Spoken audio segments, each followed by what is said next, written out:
aqui hoje a gente falar um pouco sobre a América Latina, né? Especialmente eu quero falar da China, a relação da China com a América Latina. E, e antes de eu entrar exatamente na relação toda, eu queria trazer uma pequena introdução sobre a geopolítica, as condições geográficas aí mais fundamentais da região, que elas ajudam a explicar muito não só sobre a região, mas sobre o mundo como um todo.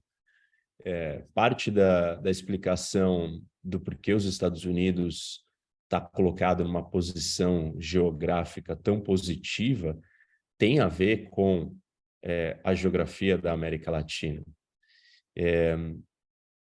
Queria mostrar o mapa para vocês, mas a gente não tá dando para compartilhar. Mas aí vocês imaginam o mapa das Américas, né?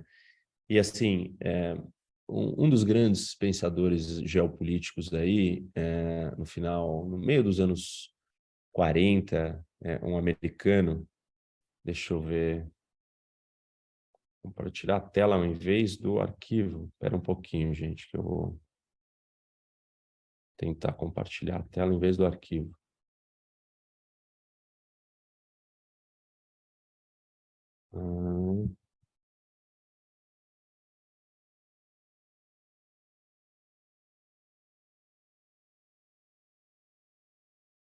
Mas aqui, vamos ver se vai. Acho que não, né? Porque aqui não aparece para mim que está indo. Vocês estão vendo?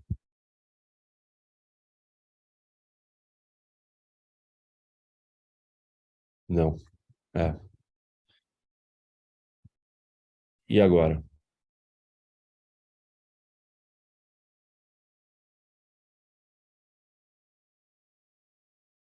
Não. Beleza. Tá bom. Deixa eu continuar aqui. Vamos sem o mapa e depois eles tentam ver se dá certo. Então, continuando. E aí, esse americano, na verdade, ele era um holandês que morava nos Estados Unidos, conhecido como Speakman. Ele virou e analisou a geopolítica dos Estados Unidos. E aí ele percebeu que, uma coisa óbvia, né, que os Estados Unidos tinham uma vantagem muito grande porque eles estavam isolados e protegidos. Parte do isolamento e da proteção vem da separação oceânica, né? As Américas estão separados do resto do mundo pelos oceanos. E isso trouxe uma vantagem, uma segurança para os Estados Unidos, porque não era fácil chegar no continente americano. Você tinha que ter uma base no próprio continente. E então, assim, se os Estados Unidos é a maior parte da América do Norte, no norte, um território muito frio, que congela, tal, o Canadá, e no sul, uma região também fragmentada, o México montanhoso, duas grandes serras que separam, costas de difícil acesso, clima, enfim, uma geografia bastante complicada para o México. Isso deixava a América do Norte relativamente segura.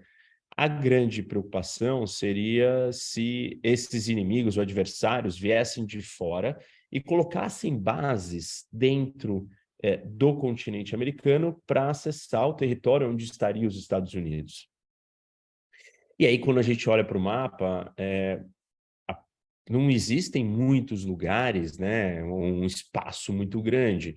E os americanos de cara perceberam que se eles controlassem o acesso a esses territórios que podem ser de base para chegar nos Estados Unidos, como as ilhas do Caribe, como o próprio México, ou qualquer outro lugar, os americanos teriam uma hegemonia na região. E, por um acaso, a doutrina Monroe, que é uma doutrina que diz que os europeus não podem ter colônias nas Américas, ela vem baseada nessa lógica de impedir que os adversários americanos pudessem chegar nas Américas, pudessem ter bases aqui e daí, então, ameaçar o território americano.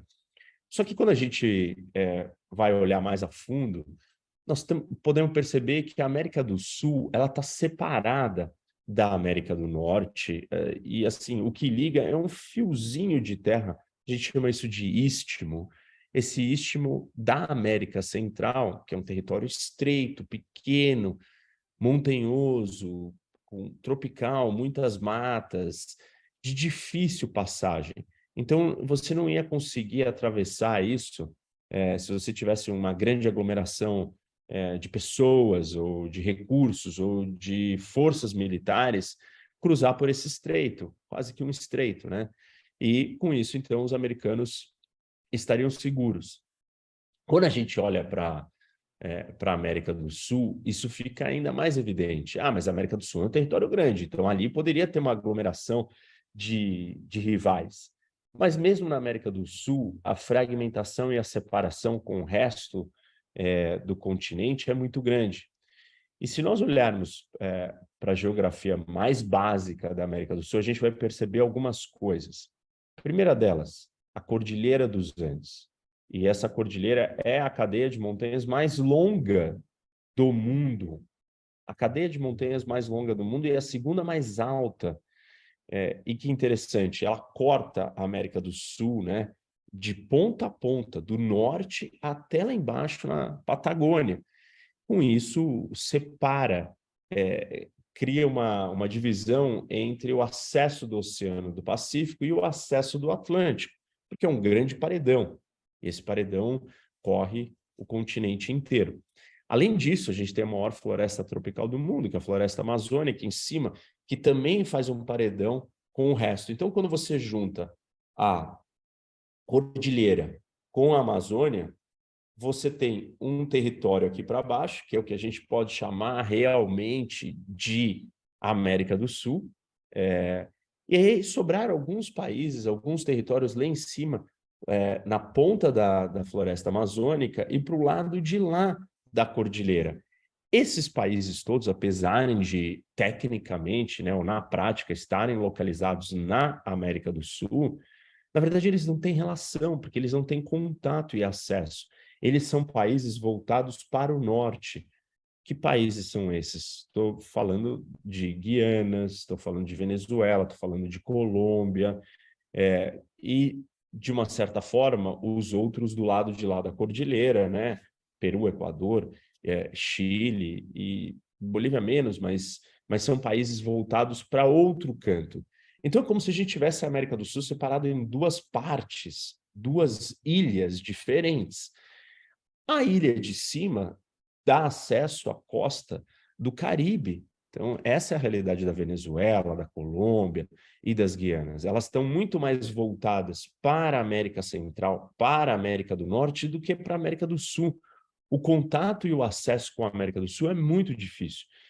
E aí, se você olha, então, todos os países do Caribe, todos os países da América Central e esses países do norte da América do Sul, todos têm orientação e fazem parte deste oceano, né, do Caribe e do Atlântico Norte, e menos da América do Sul de verdade. Com isso, nós vamos ter o que esse pensador americano chama de o Mediterrâneo das Américas, que é o Caribe. Se os Estados Unidos controlam o Caribe, ele controla todos esses países que têm uma proximidade, uma facilidade de conexão com a América do Norte. E os outros? Argentina, Brasil, Paraguai, Uruguai, são territórios grandes, mas eles estão muito longe dos Estados Unidos. É quase que a mesma coisa que você ter alguém estacionado na Europa. Assim, né, daqui de Buenos Aires para Nova York são 11 horas, a mesma distância de voo que você demora de Nova York para o Oriente Médio.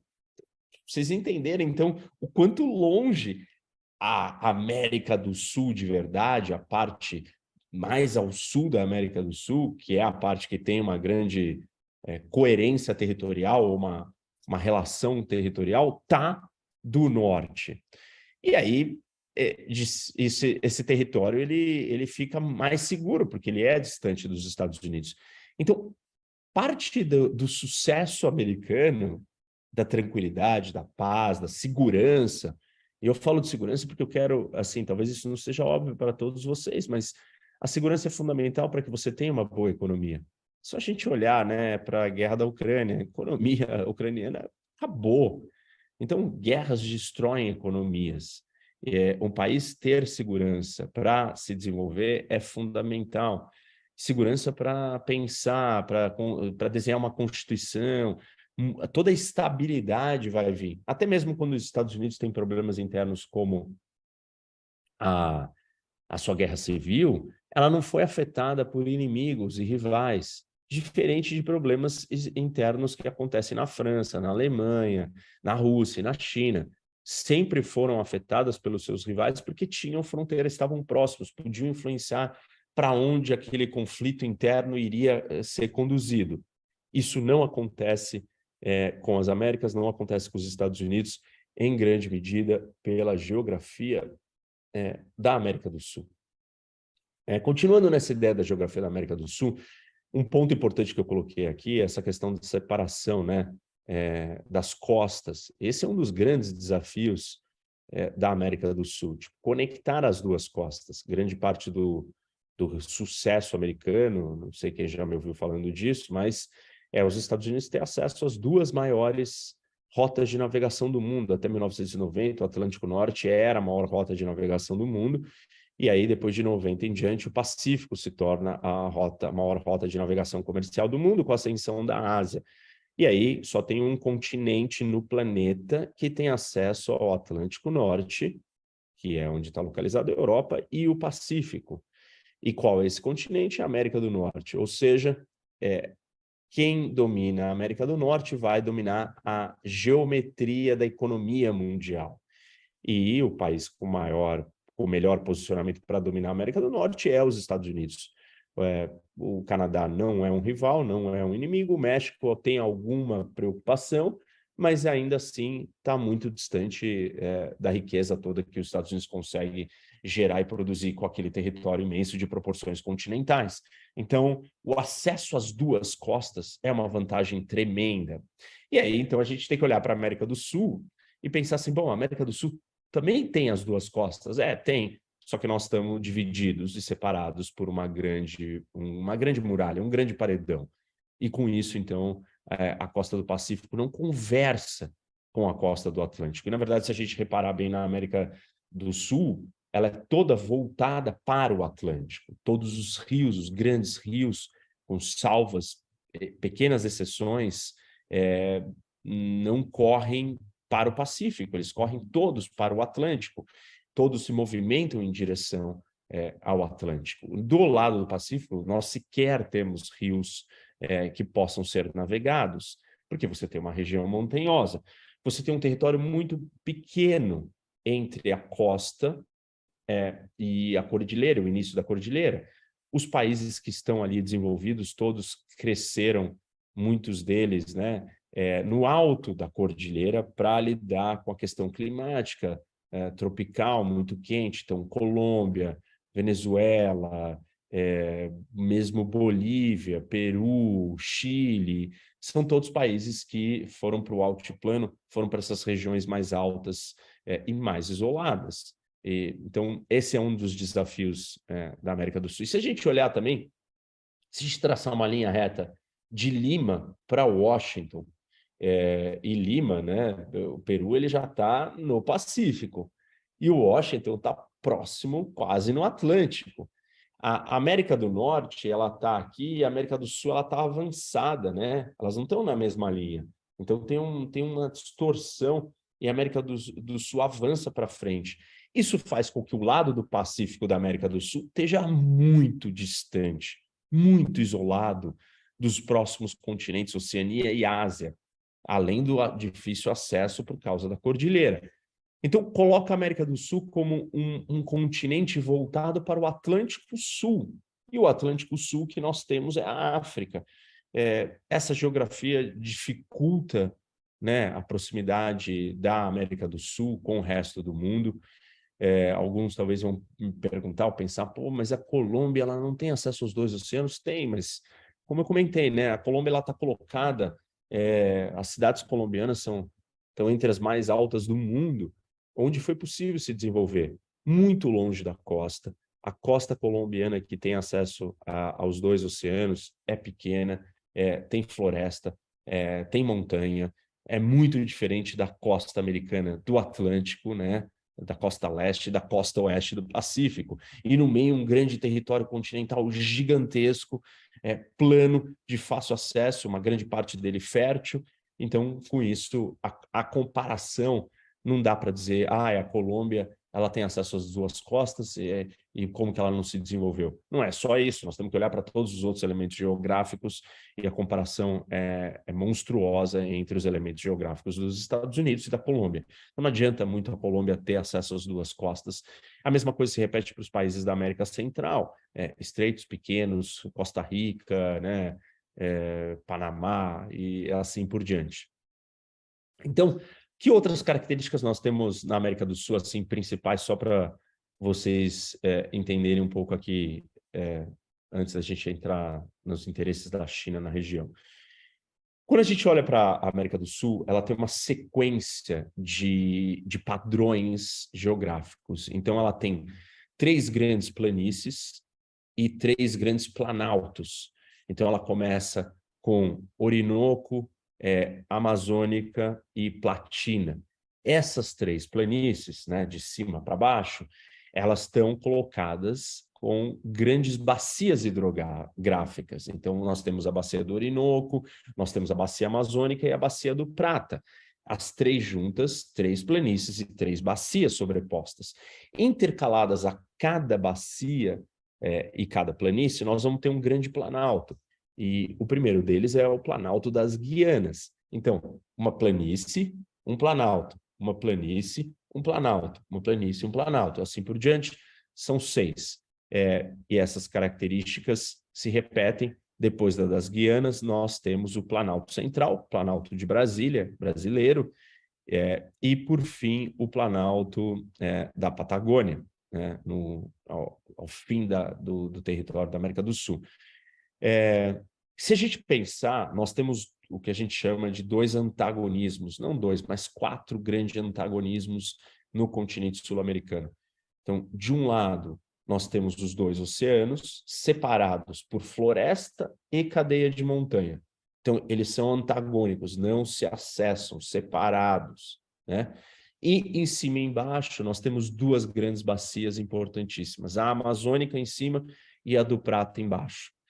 O grande objetivo, né, deste território é você conectar todas essas coisas, conectar a bacia amazônica com a bacia do Prata, conectar as 2 costas e o acesso bioceânico. São das grandes ambições brasileiras, ter o acesso às 2 costas e conectar os 2 oceanos, os 2 grandes rios. Quando a gente olha, então, para o território, tem um lugar onde está mais ou menos no meio, e na geopolítica a gente chama essa região de Heartland, né? O coração da terra, o terra-coração. E o Heartland da América do Sul seria a Bolívia, porque a Bolívia ela é capaz de juntar esses 4 pontos que estão separados. Ela é mais ou menos o centro do continente. Quem controlar o centro da Bolívia vai controlar ou vai estar numa posição de acesso do resto do continente como um todo. Isso não significa que a Bolívia, por estar ali, vai poder ser rica e poderosa. Não, ela não vai conseguir ser rica e poderosa, porque, primeiro, ela é um país que não tem acesso ao mar, perdeu o acesso para o Chile numa guerra, e os países que não têm acesso ao mar são países mais pobres, os países mais pobres da região, por um acaso, são Paraguai e Bolívia, né? São os países que não têm saída para o mar. As exceções de países que têm saída para o mar é se seu vizinho é muito rico, como a Suíça. Os vizinhos da Suíça são Itália, França e Alemanha. Se a Bolívia tivesse como vizinho Itália, França e Alemanha, ela também seria rica. Mas como ela não tem, e ela tem dificuldade para chegar no mar, ela não tem esse lugar, ela não vai ser rica e poderosa. Mas Argentina e Brasil disputaram chegar ali e alcançar esse território. É da Bolívia ou dessa área ali da América do Sul que é possível você construir canais fluviais para conectar o final da bacia amazônica, que seria o quê? O final da bacia amazônica são os afluentes todos, os rios que vão descendo da Amazônia para o Planalto Central, ou para o centro do Brasil. e os rios todos que subiram da Bacia do Prata para chegar no centro do Brasil também, né? Do sudeste para cima, chegando ao centro. A Bolívia, ali naquele meio, você conseguiria conectar esses rios fazendo canais e criar uma grande hidrovia parecido com o que existe nos Estados Unidos, com o rio Mississippi, que é um rio que corta os Estados Unidos de ponta a ponta, saindo no Golfo do México, e permite uma navegação e um eixo de transporte gratuito, barato, dado pela natureza. Claro, se a gente tivesse que construir canais, não seria tão dado pela natureza, mas as duas grandes bacias hidrográficas permitiriam já uma navegação em boa parte desse território da América do Sul. Ao mesmo tempo, também, a Bolívia é um ponto de conexão de passagem, de eixos de passagem, que a gente chama de passos, né? Ou nudos, que são conexões pela cordilheira, são lugares de passagem da cordilheira, e ali sim a gente construiria ferrovias e estradas, que é o que está acontecendo, é uma dos lugares onde a gente cruza para tentar chegar no Pacífico, outro pela Argentina, outro mais para cima também. Mas, então, a Bolívia seria esse território estratégico. Ao longo da história, o Brasil disputou isso com a Argentina, os dois tentando alcançar, ninguém conseguiu, né? Hoje, talvez, o Brasil tenha um pouco mais de influência, mas aí nós não temos essa visão. Mas isso dá um panorama geralzão do que a gente pode chamar dessa geopolítica da América do Sul. A América Central e América Latina, né, engloba uma parte da América Central e talvez uma parte da América do Norte, o México, nesse caso, tem os seus outros problemas e as suas outras dificuldades. Acho que a ideia era só dar um panorama um pouco geográfico aqui para vocês perceberem esse mapa e as nossas dificuldades. Eu quero, então, partir agora para a gente falar um pouco da China, né? A China, a posição da China na América Latina. E a história da China no nosso continente, ela começa no século XVI, quando a rota comercial de Manila facilitou a troca de porcelana, seda e várias especiarias entre a China e o México. Em 1840, já vários imigrantes chineses foram enviados para trabalhar na região, como coolies, né? Esse é um termo usado para trabalhadores braçais que vinham da China e da Índia, especialmente os que eram enviados para as Américas, Oceania, e muitos vieram para Cuba, Peru e assim por diante. Eles trabalhavam nas plantações de cana e nas minas de prata. E depois nós temos uma grande imigração também, né? Uma presença maior. Agora, essa história ela avança muito, né, no tempo e tudo isso vai mudar bastante a relação da China com a América Latina depois que o Nixon, presidente americano, visita a China em 1972. E aí muitos governos da América Latina reconhecem, também se aproximam da China, reconhecem a China como a China do continente, não a China de Taiwan, como o oficial governo da China. Mas tudo vai mudar de uma forma muito substancial quando a China entra na Organização Mundial do Comércio, isso é em 2001. Aí a gente começa a construir laços mais robustos, culturais, econômicos e políticos com os chineses. E hoje, Brasil, Cuba, Paraguai, Peru e Venezuela também são os países da região com maior diáspora, né? A maior quantidade de imigrantes chineses. Aí, quando a gente olha, então, né, dá para a gente falar das relações que a China tem com a América Latina do ponto de vista econômico, político, militar, e político envolve aí também o diplomático. E assim, vamos começar pelo econômico, porque a maior parte dessa relação ela foi baseada em economia, menos em política, e hoje ela tem elementos políticos mais presentes. Mas as relações comerciais mesmo, elas começam em 2001, né? E aí, naquele momento, para vocês terem uma ideia, o mercado chinês, ele representava menos de 2% do total das exportações da América Latina. Mas isso muda ao longo dos anos, com o crescimento chinês absurdo, né? E a demanda que vem com esse crescimento. E aí nós temos o boom de commodities elevando, né, as exportações da região para chegar em 26%. Então, assim, em 2001, 2% de todas as exportações da América Latina, só 2% iam para a China. E agora, em 2020, esse número chega a 26%. Então, de tudo que a América Latina exporta, 26% vai para a China. Esse comércio cresceu 26 vezes entre 2000 e 2020, pulou de 12 bilhões de dólares para 315 bilhões de dólares. E aí, em 2021, né, falei até 2020, quando a gente olha para 2021, nós estamos falando já de um recorde de 450 bilhões de dólares, um número que permaneceu na mesmo patamar em 22, e alguns analistas preveem que esse número pode chegar ao passar dos 700 bilhões de dólares em 2035. A China é o maior parceiro comercial da América do Sul, mas não é o maior da América Latina como um todo. A América Latina como um todo ela está atrás dos Estados Unidos ainda, porque todos os países, né, mais acima da América Central e o México, eles têm uma presença, uma relação mais forte com os Estados Unidos ainda, mas a China é o segundo maior no total. Os objetivos econômicos chineses, eles incluem o que a gente já sabe, que é, primeiro, um acesso seguro para a matéria-prima bruta, né? Estou falando de minério de ferro, petróleo, minerais e produtos agrícolas, especialmente carne, soja, e abrir também novos mercados para os seus produtos, incluindo produtos de alto valor agregado, né? E parceria com empresas locais para desenvolver tecnologia e projetos de infraestrutura, que são as áreas fortes da China.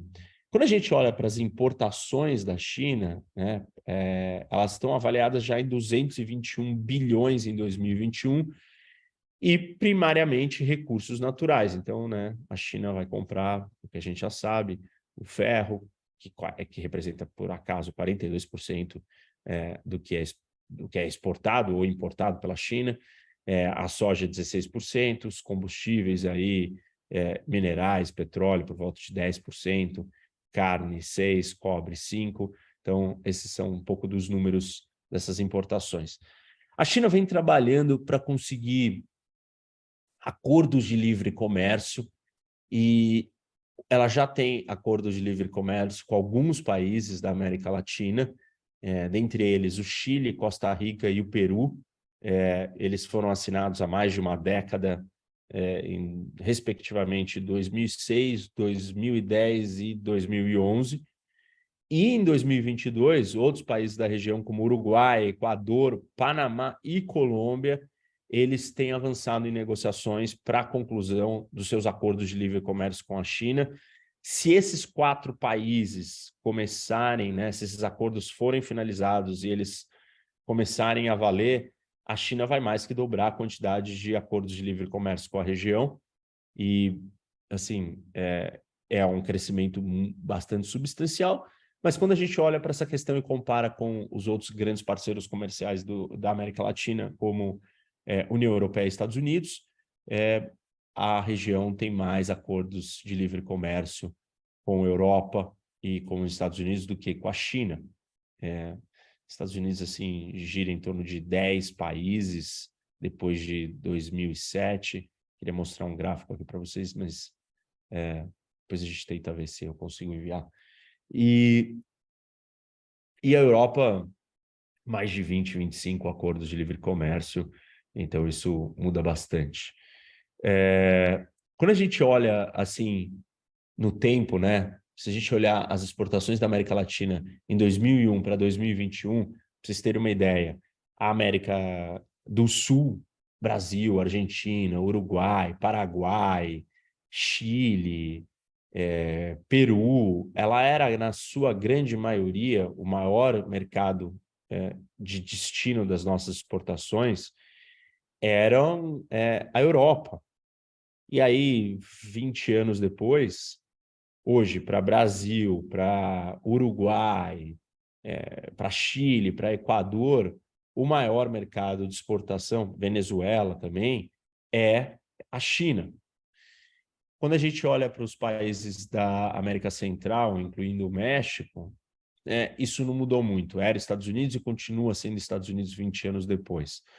A China ela entrou muito forte na América do Sul. Tem poucos países aqui na América do Sul que ainda continuam mais parceiros da Europa. Um deles é o Paraguai. Diminuiu o tamanho de relação com a Europa, mas ainda ele tem primariamente, na sua maioria, relações com a Europa, a mesma coisa com a Argentina e com Bolívia. E Colômbia, que tinha uma dependência, uma relação muito mais forte com os Estados Unidos, diminuiu, ainda o seu maior parceiro é os Estados Unidos, e o Equador a mesma coisa. Agora, Peru, Chile, Brasil, Uruguai, todos mudaram de lado, mudaram de campo. Venezuela também. A Venezuela talvez é uma mudança bem drástica, porque ela era muito colada e dependente dos Estados Unidos, e ela caminha e se torna um dos países ligados à China. Apesar das vantagens, né, que a gente pode imaginar para os países da região, a China ela é um competidor econômico com a América Latina. Ok, as nossas exportações, não só do Brasil, mas da América Latina, vão para a China, isso é muito bom. É bom, mas ela compete com as nossas economias e ela ocupa espaço de vários setores produtivos da região. Isso causa muitos problemas. Por exemplo, a gente pode citar o México, e isso serve para o Brasil também, né? Onde vários produtos importados da China destruíram as indústrias locais, seja de calçados, têxtil, brinquedos. A gente pode dizer que o nosso setor industrial e de manufaturados está atrofiando. Esse é o fenômeno da desindustrialização. Não é uma desindustrialização porque nós evoluímos na cadeia econômica.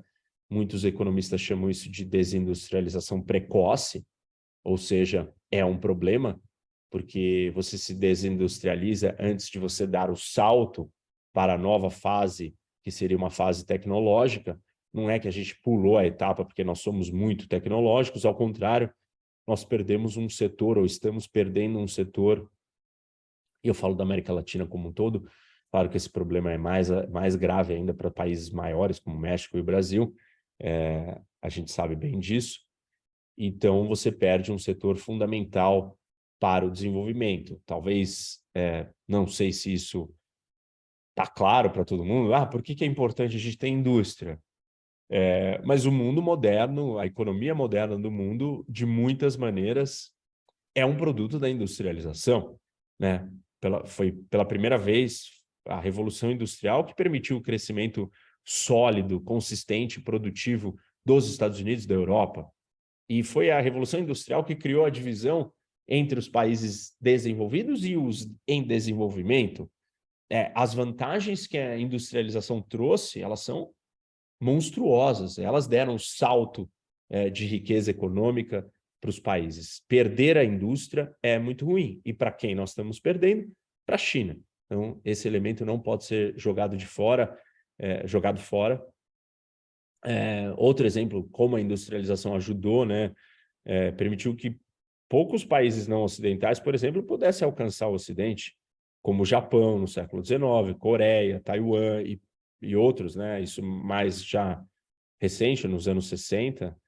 Então, a industrialização, dá para a gente dizer que ela moldou o mundo moderno para muito além da economia. Ela também criou, possibilitou a urbanização, que é essa transformação e a criação desses centros urbanos aglomerados que tem uma grande escala de crescimento, outras categorias, outros hábitos sociais. Não menosprezem a industrialização no século XXI, principalmente para países em desenvolvimento que precisam da força que a industrialização tem. E a China é um problema nesse aspecto, ela cria uma relação muito complicada. Bom, o que mais que nós temos sobre a China? Quero falar agora, então, um pouco da questão financeira. E a China é o maior credor soberano da América Latina. O que significa dizer isso? É o país credor, né, da região como um todo. Ela está se aproximando rapidamente de grandes credores institucionais de longa data, que são representados pelas organizações multilaterais, como Banco Mundial, Banco Interamericano de Desenvolvimento e outros. Esses bancos, eles ainda são credores maiores, mas a China, como país, ela é maior. E se a gente olhar para os números entre 2005 e 2022, a China ofereceu 143 bilhões de dólares de crédito para a América Latina, o Brasil sendo o segundo. Vou falar aqui, deixa eu pegar aqui os dados gerais, né, para vocês entenderem quem é o maior receptor de crédito, de empréstimos da China. E aí, em primeiro lugar, nós temos a Venezuela, com 60 bilhões, são 16 loans distribuídos em 16 empréstimos diferentes. O Brasil vem em segundo lugar com 31 bilhões, metade da Venezuela, e aí são 14 loans. E aí depois vem o Equador, e o Equador ele está com... Deixa eu ver só aqui. Equador ele está com 18 bilhões. Argentina, Bolívia, Jamaica, México, Suriname, e assim vai. O último é a República Dominicana, com 40 milhões. Então, isso dá uma noção.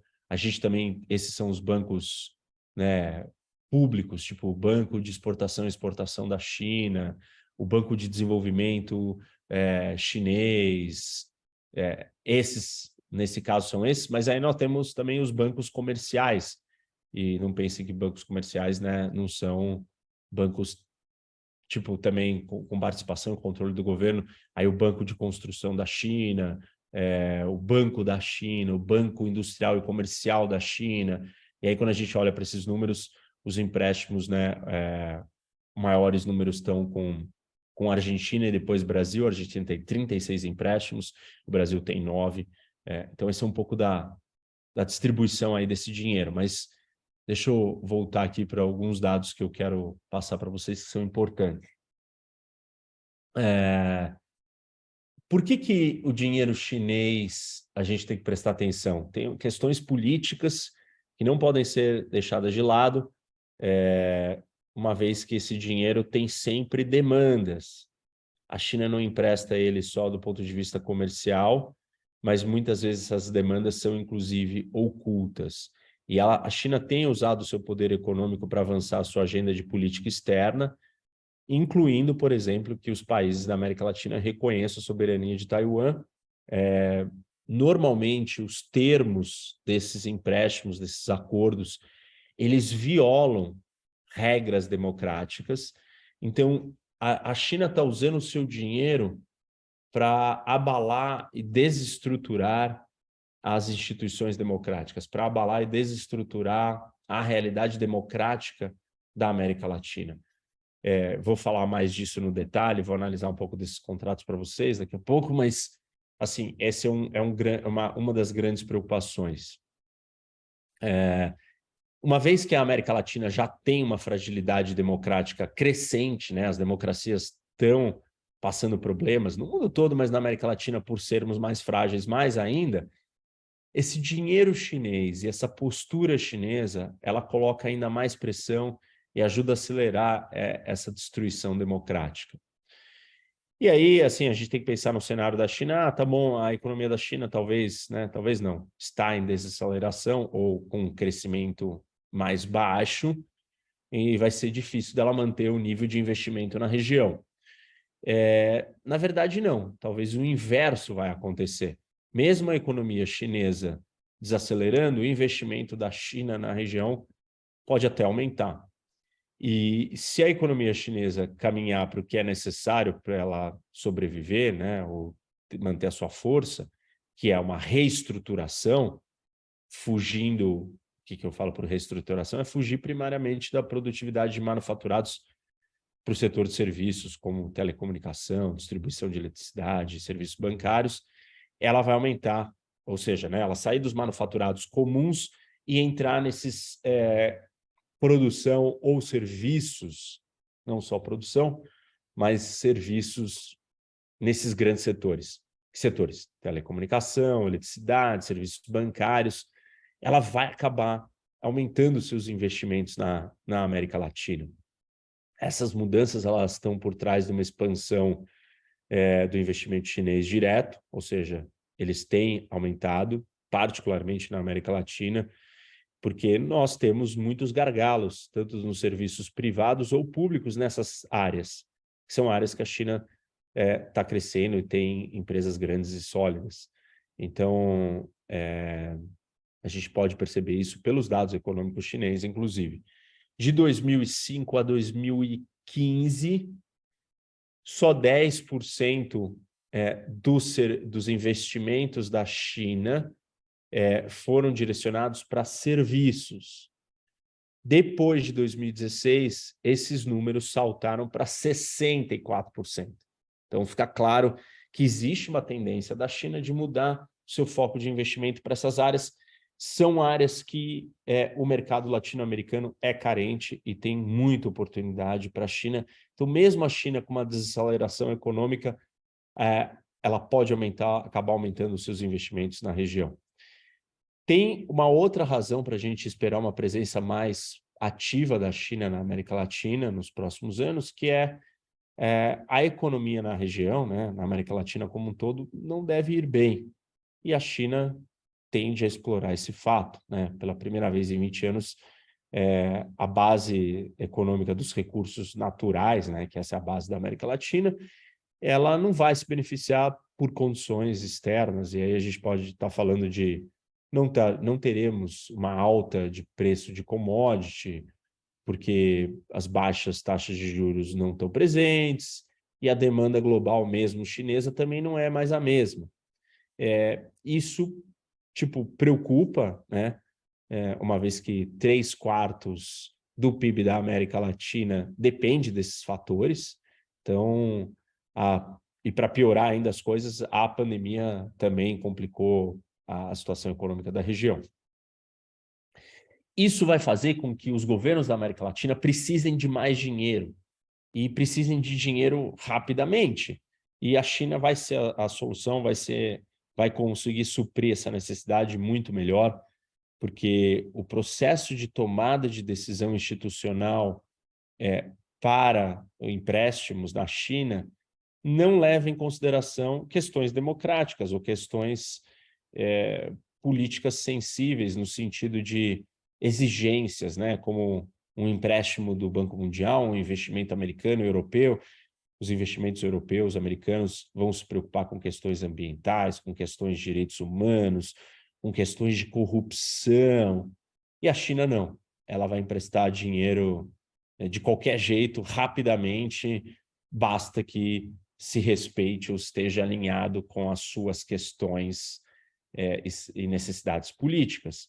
E a América Latina precisando de dinheiro, ela vai acabar catando e entregando isso. Agora, eu queria falar um pouco desses contratos, né, dessa presença chinesa, porque isso vai ficar um pouco mais evidente para vocês. Então, qual é o perigo e qual o risco dessa relação? E quando a gente olha para esse modelo de contratos chineses, a maioria dos contratos, a maioria não, todos, eles são sigilosos. Existe uma cláusula de confidencialidade.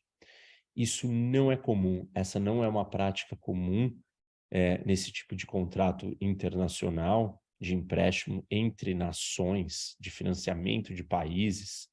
Você não tem isso. Por quê? Óbvio que você precisa ter transparência na assinatura de um contrato desses. Uma democracia exige isso. Então, os países da América Latina, democráticos todos, precisam ter transparência, mas os contratos com a China não permitem que exista essa transparência. E isso é muito ruim, muito preocupante, porque abala as estruturas democráticas, né? Um outro elemento que nesses contratos ou nessa relação que a China impõe é prioridade como credor. Então, caso exista uma dificuldade econômica de pagar esses empréstimos, a China se coloca ali com cláusulas que ela vai ser o primeiro a receber. E isso também viola as normas democráticas e as práticas e normas internacionais desse tipo de empréstimos. Por fim, tem as cláusulas de cancelamento, aceleração do pagamento ou estabilização, que são cláusulas políticas, que basicamente dizem o seguinte: se você fizer alguma coisa que a China não gosta, ela se dá no direito de cancelar, anular ou exigir que você repague tudo. Como é que ela faz isso, né?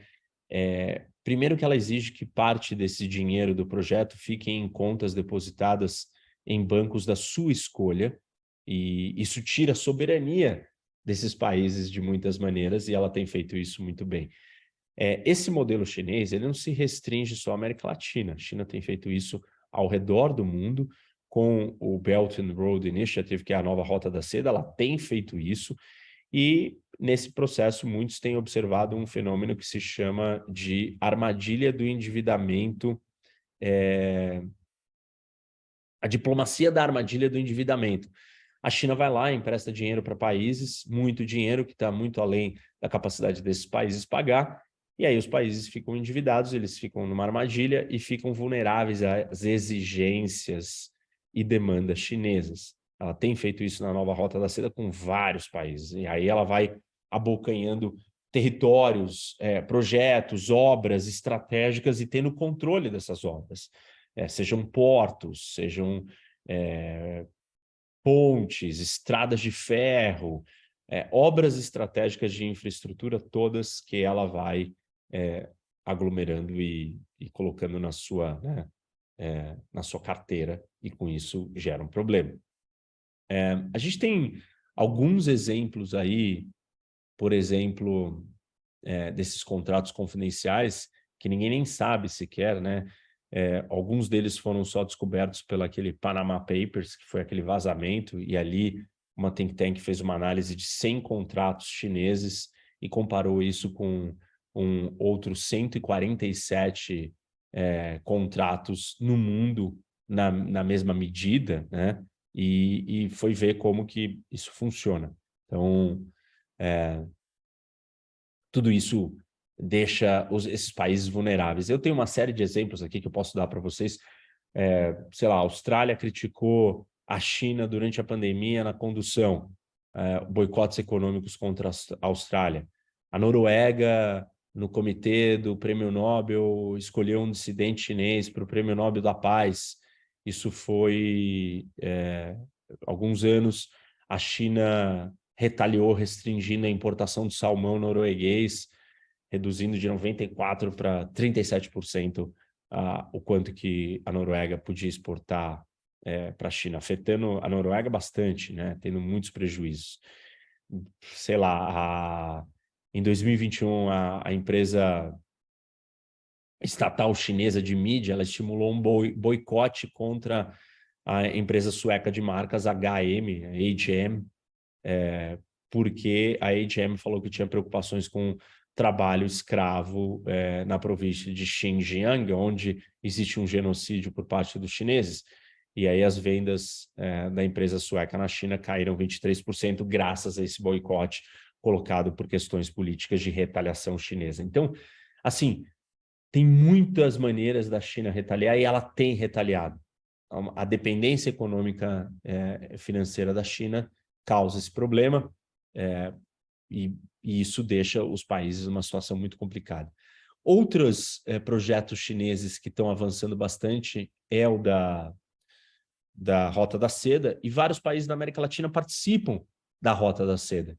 Se a gente olhar, vou enumerar aqui para vocês, né, pegar uma lista, vou enumerar para vocês os que não participam. Então, Bahamas, Belize, Brasil, a Colômbia, a Guatemala, o Haiti, Honduras, o México, Paraguai, aí algumas ilhinhas do Caribe, e o resto todos já estão na Rota da Seda. Então, Venezuela, Uruguai, Suriname, Peru, Panamá, Nicarágua, Jamaica, Guiana, El Salvador, Equador, República Dominicana, Cuba, Costa Rica, Chile, Bolívia, Argentina, todos fazem parte da Rota da Seda chinesa, e esse são obras de infraestrutura grande para conectar a China com o resto do mundo, seguindo esse mesmo modelo de financiamento, com todas essas amarras políticas e tal, essas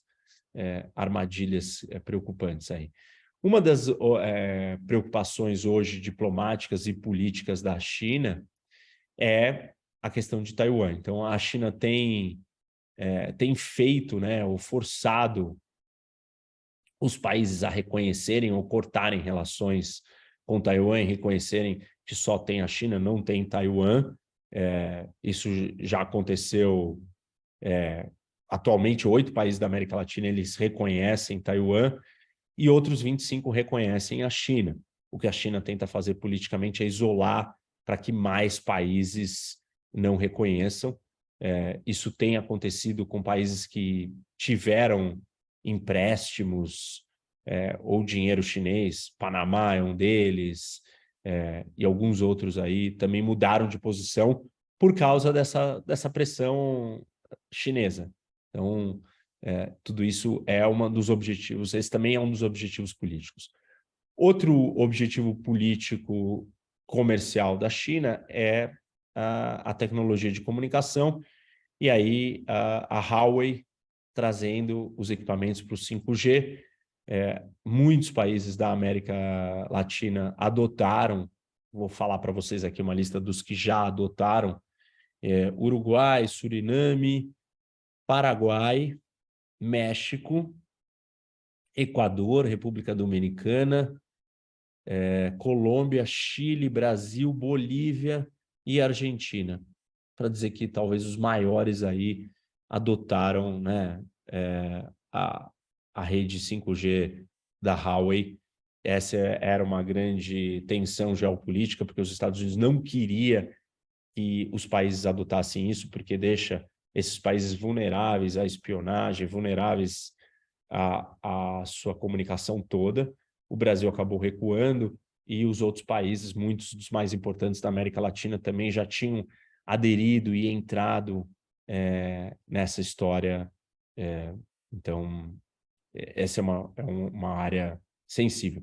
Outras áreas de interesse comerciais da China, aí, a gente pode colocar uma área que está surgindo, né, que os chineses estão muito fortes, talvez onde tenha mais investimentos, é na área de energia. Infraestrutura, óbvio, isso a gente já sabe.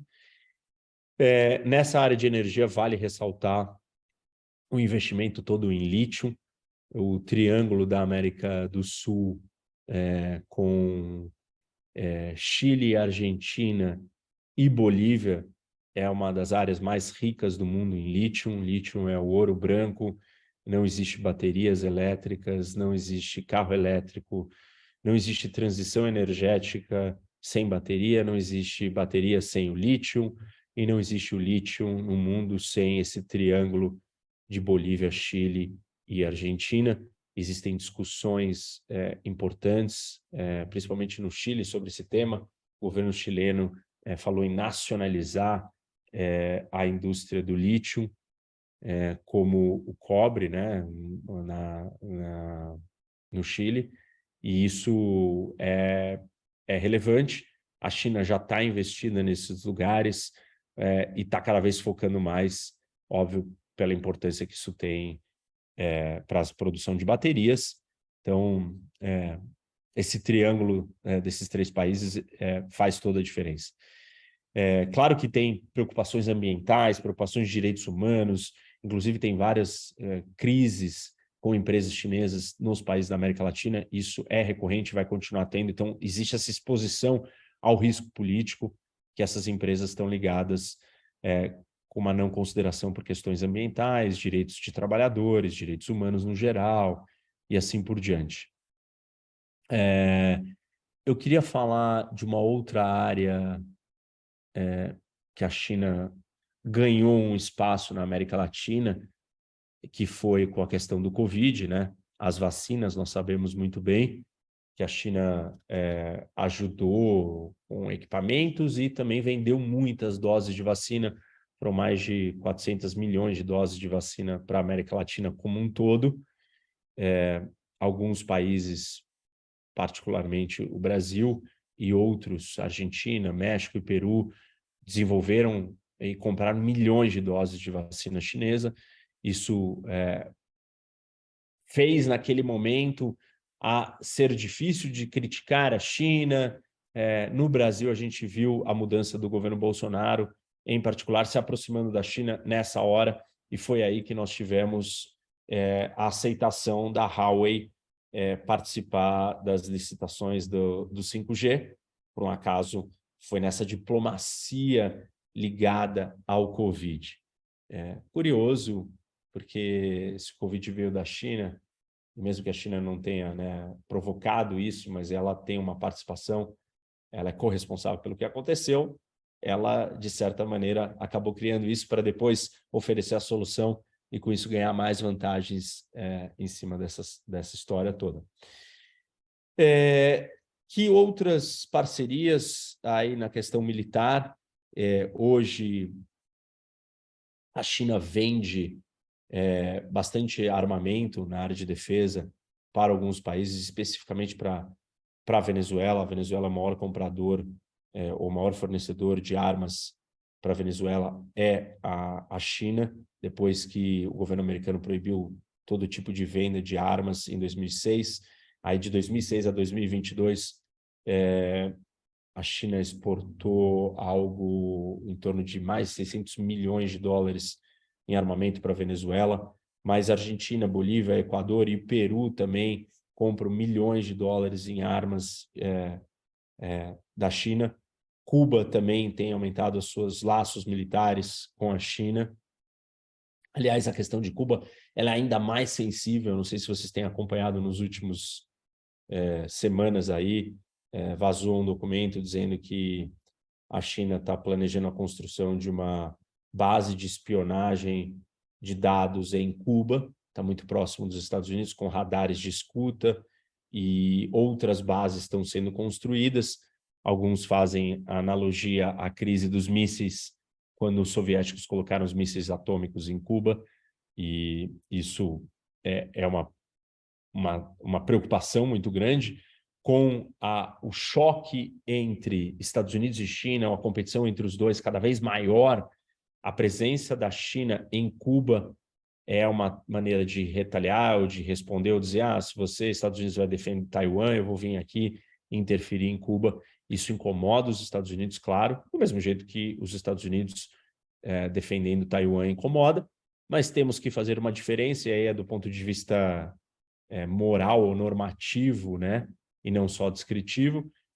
Os Estados Unidos não estão tentando invadir Cuba e a China está tentando invadir Taiwan. Então não dá para colocar no mesmo patamar. Do ponto de vista territorial e estratégico, a gente até pode colocar no mesmo patamar a posição da China e dos Estados Unidos, ambos em Cuba e em Taiwan. Esse é um lugar para a gente prestar atenção, como que isso se desenrola e se desenvolve. As proximidades de Cuba toda estão aumentando. Essa base aí é uma preocupação. A China tem uma participação militar na região, na América Latina, com o envio de tropas para o Haiti. Isso aconteceu desde 2004, mas depois ela se retirou. Mas ela ainda tem treinado e ajudado outras polícias de outros países, como da Bolívia, em momentos que o Evo teve que lidar com manifestantes, protestantes, assim por diante. Também ajudou a Guiana, Trinidad e Tobago, Equador.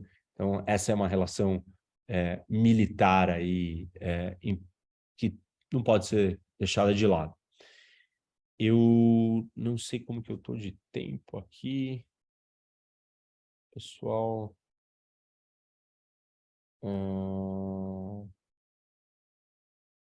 puder me dar uma luz aqui, não sei se nós vamos ter perguntas. Será que a gente consegue compartilhar o mapa? Vamos para as perguntas mesmo, então. Quem tiver perguntas aí, se puderem me mandar, pessoal aqui me passa.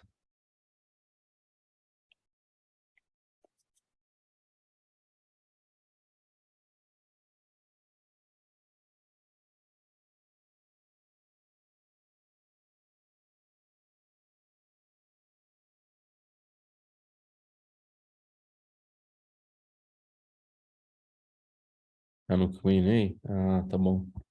Deixa eu ver aqui. Ah, ótimo. Você acha que os benefícios comerciais de uma aproximação com China, Venezuela, Argentina e Rússia compensam para a imagem do Brasil perante os países da economia liberal? O André, né, fez essa pergunta interessante. Eu acho que nós temos que tomar cuidado, né? Eu acho que o Brasil tem que fazer negócios com a China, não tem como a gente fazer, mas depender exclusivamente de um único país, economicamente, estrategicamente, não faz nenhum sentido, nem politicamente. Podia ser esse país a Suíça ou os Estados Unidos. O Brasil depender cada vez mais só da China, nós estamos nos colocando numa situação de extrema vulnerabilidade, extrema vulnerabilidade. Então, o Brasil precisa, ter um plano para não depender tanto da China, abrir outros mercados e não fechar o olho, a China está ali, está tudo certo, lindo, maravilhoso, vamos dobrar as apostas na China e continuar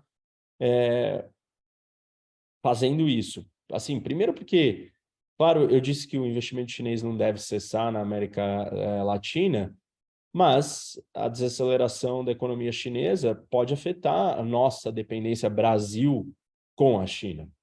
Dois, não é bom você depender só de um, né? Vocês todos que estão na área de investimentos vão dizer, não coloque todos os seus ovos numa cesta só, isso não é inteligente, o risco é muito alto, não é boa gestão de risco, o Brasil não faz isso. E por fim tem a questão política. Estados Unidos e China entrando numa rota de choque, o Ocidente entrando em rota de choque com a China, de que lado que o Brasil vai ter que ficar?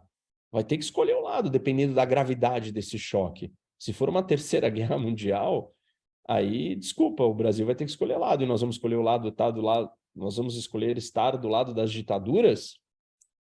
Gravíssimo. O Brasil tem assim, um problema de médio para longo prazo a ser resolvido, porque eu não acho que esse conflito é iminente, imediato, né? O conflito entre China e Estados Unidos, mas ele deve vir, e dependendo da intensidade dele, a gente tem centenas de empresas e estava lendo isso essa semana no Financial Times aí, como que empresas americanas e europeias estão desenhando cenários, worst case scenarios de abandono da China, como tiveram que abandonar a Rússia.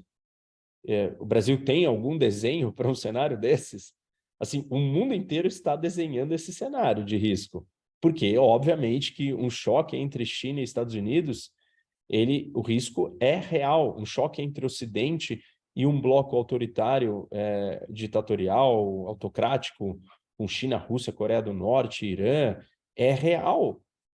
Quem não entendeu isso não entendeu as consequências da guerra da Ucrânia, não entendeu que a guerra existe, que a guerra está aí, não entendeu a geopolítica. E não entender a geopolítica vai custar muito economicamente. E aí a pergunta que fica, né? O Brasil tem um plano de contingência?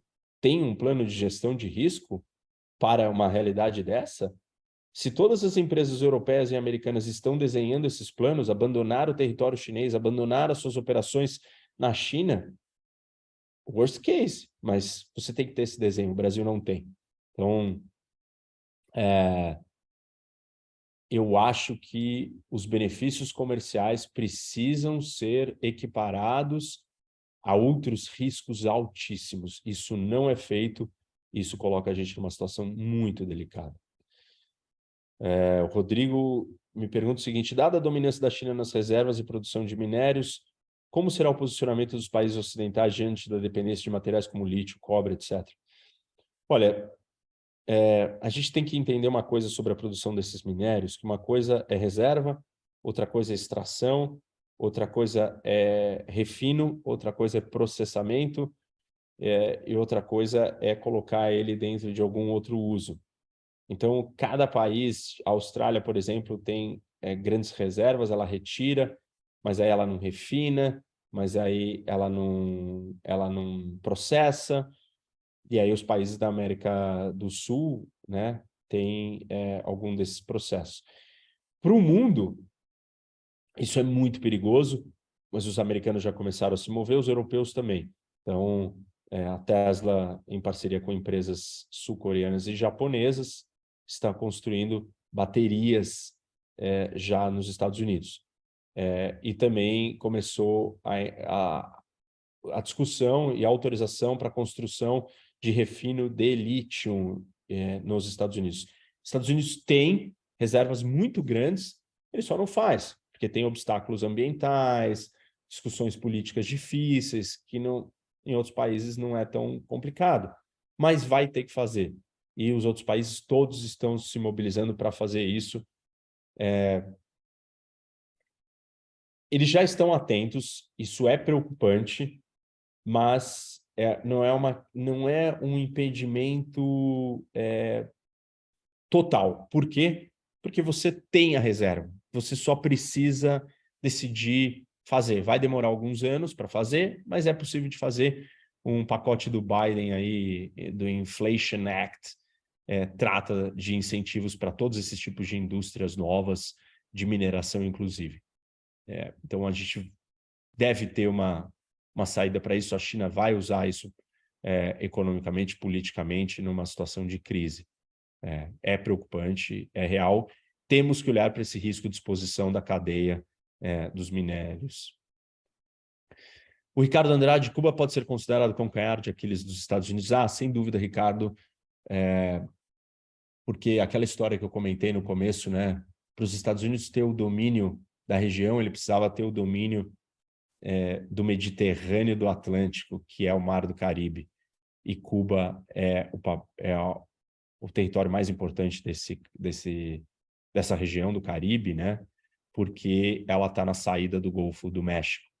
Se você olhar para o mapinha ali, então você tem Cuba, e quem controla Cuba consegue fazer um bloqueio naval na saída do Golfo do México.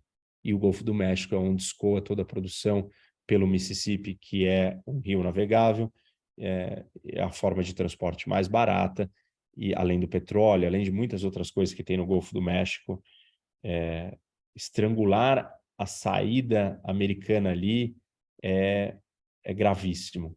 Por isso que nós tivemos repetidos choques com Cuba na história. Eu sugiro aí para quem quiser assistir o meu vídeo no meu canal, chama Geopolítica de Cuba. Eu falo um pouco mais aprofundado aí desses choques com os Estados Unidos. O pior deles foi a crise dos mísseis, que o mundo quase chegou próximo de uma guerra atômica.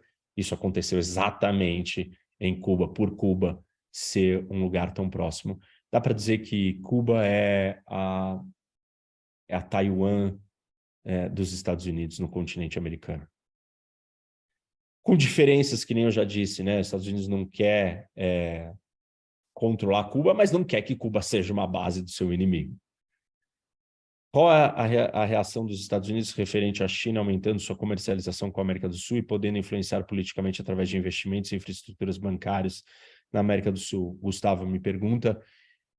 Os Estados Unidos não têm como acompanhar esse nível de investimento. Primeiro porque o governo americano não faz investimento, né? E a China, o governo é que faz.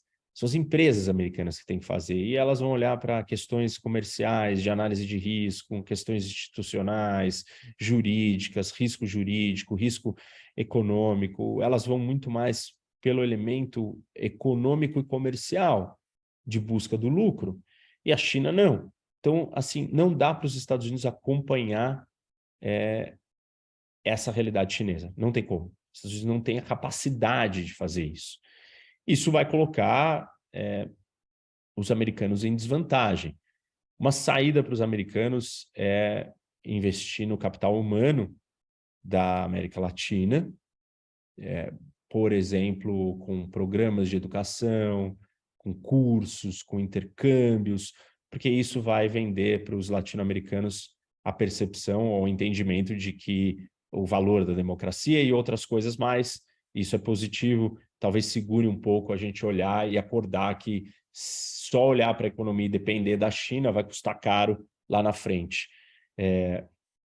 Tudo que os Estados Unidos tentou para barrar, ele tem tido bastante dificuldade, barrar o avanço chinês, como, por exemplo, o Huawei, né? Os Estados Unidos fez muita pressão política para o Brasil e para outros países não adotarem os equipamentos 5G da Huawei. Os Estados Unidos não conseguiu impedir. Essa disputa vai acontecer numa esfera ainda maior e é por isso que esse é um dos outros elementos que, para mim, demonstram o choque entre Estados Unidos e China. Não vai ter como você conter esse avanço chinês. Eventualmente, nós vamos ter um confronto dos dois. O André me pergunta como você acha que toda a disrupção tecnológica dos últimos anos impactaria uma eventual guerra? Seria um cenário menos bélico e mais digital, de espionagem, hackers, proteção de dados? Olha, André, na verdade, eu nem acho isso, porque eu acho que a guerra ela vai acontecer porque ela está de volta na equação com assim, força total, vide guerra da Ucrânia, e o confronto por Taiwan, ele não é um confronto que não envolve o elemento militar, ele vai envolver o elemento militar. Esse cenário, né, da questão da espionagem, dos hackers, da proteção de dados, ele já acontece hoje. Ele já é gravíssimo. A China é uma hora capturadora de segredos industriais, comerciais e econômicos dos países. Então, isso já é uma realidade, mas exatamente por essa realidade estar tão presente que a gente vai caminhar para um confronto final bélico, militar. Só que a tecnologia vai fazer toda a diferença. E aí eu me refiro à inteligência artificial. O país no mundo que ligar a sua inteligência artificial primeiro para comandar as suas forças armadas vai ser o país vitorioso de todas as guerras. Não vai ter como ser humano vencer um outro adversário militarmente sem uma inteligência artificial. Por isso que todos os movimentos americanos hoje são para retardar o desenvolvimento tecnológico chinês. O ano passado, nós tivemos 2 grandes episódios, 2 grandes datas. A primeira delas é em fevereiro, 22 ou 24 de fevereiro de 2022, nós temos a invasão da Rússia à Ucrânia. Esse é o grande episódio. E o segundo grande episódio acontece dia 7 de outubro de 22, esse ninguém sabe. Os Estados Unidos coloca em prática controles de exportação para a China. O que seriam esses controles de exportação? Fica proibido os Estados Unidos vender na área de semicondutores a tecnologia mais sofisticada para a China. E ele proíbe que todos os outros países do mundo vendam qualquer produto de semicondutores avançados, particularmente os chips mais avançados, que são os chips usados para a construção da inteligência artificial. E ele tem o poder de fazer isso porque todos os designs, os softwares que fazem os designs desses chips são todos americanos. As máquinas que constroem esses chips são americanas. Ok, a fábrica de construção desses chips não está nos Estados Unidos, está em Taiwan, mas a tecnologia por trás, o capital intelectual por trás desses chips é todo americano. E aí, se a fábrica em Taiwan quiser continuar produzindo e usando esse capital intelectual americano, ela não pode vender para a China. E isso foi colocado em prática. Óbvio que a China vai dar um jeito de burlar e vai tentar acelerar o seu desenvolvimento próprio para não depender desses desenhos americanos, mas isso não é muito simples. E o foco único exclusivo dos Estados Unidos em fazer isso é retardar ou impedir o desenvolvimento da inteligência artificial americana, americana não, chinesa, porque, em última instância, os Estados Unidos estão olhando para uma guerra bélica e se a China não tiver a sua inteligência artificial ou a capacidade de ligar a sua inteligência artificial e os Estados Unidos tiver, a China não tem nenhuma chance. Por outro lado, o medo é que a China ligue antes uma inteligência artificial militar e aí os Estados Unidos vai ter que ligar a sua. Então, eu acho que é um pouco da combinação. esse cenário que você descreveu, ele já acontece e é exatamente esse cenário que está levando os países para sua rota de confronto bélico. Mas o confronto bélico não vai ser isolado ou sem a presença de muitas tecnologias, e a tecnologia vai fazer toda a diferença para quem vai ganhar essa guerra. E a minha previsão, eu tenho dito para vocês e repito, sim, nós teremos guerra entre Estados Unidos e China. Não tem como a gente ter essa transição de poder, ou essa tentativa de transição de poder na paz. Isso acontece sempre na guerra e vai ser assim. Então, acho que é isso. Então, vamos chegando ao final. Essas foram as perguntas. Obrigado aí pelo tempo de vocês. A gente tem alguns encontros mais para frente.